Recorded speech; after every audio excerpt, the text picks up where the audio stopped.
What's up mga kapuso, mga kaganapan dito lamang po sa Kamao. Mga kapuso, noong una ay ayaw ni Domeng na lolo ni Makmak na turuan siya o maging coach nito.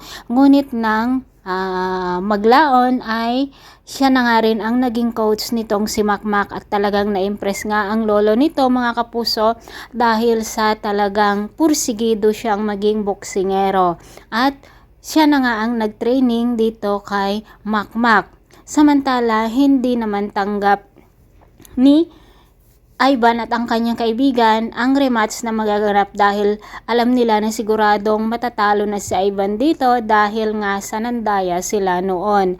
Nang makita nga ang ama ng kaibigan ni Ivan, ang nagtitrainer dito kay Makmak ay naalala niya na ito din ang kalaban niya noon sa coach at alam niya na ito ang ama ng kanyang kalaban noon sa boksingero at lalong nakapag-isip ng paraan ang kanyang anak na lalaki na kaibigan ni Ivan na gumawa na naman ng hindi kanais-nais para hindi sisipot si Makmak dito sa kanilang rematch ni Ivan. Samantala mga kapuso, kinausap naman ng kaibigan ni Makmak na babae itong si Klo at binalaan nga niya ito mga kapuso dahil nga iba daw ang nakikita niyang galaw ng babae na may gusto siya dito kay Makmak.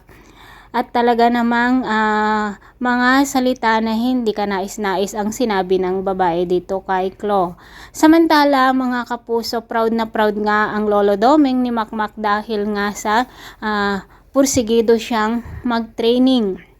At masayang masaya naman ang kanyang lola dahil nga naging trainers na siya ng kanyang balae na si Doming. Samantala mga kapuso, may dalawang lalaki na tumigil dito sa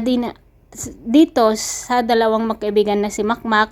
At ito na nga ang dalawang lalaki na binayaran ni Ivan upang sa ganon ay daliin ang kanang kamay nito, ang kanang kamao ni Makmak dahil ito nga ang malakas daw sumuntok, sabi ni Ivan. Mga kapuso, sa hindi inasang pagkakataon ay makikita nga ni Makmak ang kanyang ama. Mga kapuso, pakaabangan po natin ang bawat eksena dito lamang po sa Kamao dahil nga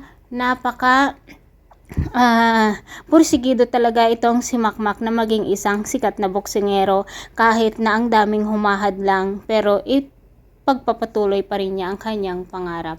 Maraming salamat mga kapuso sa walang sawang pagsubaybay at abangan po natin lagi ang bawat episode dito lamang po sa Kamao. Thanks for watching. Bye-bye.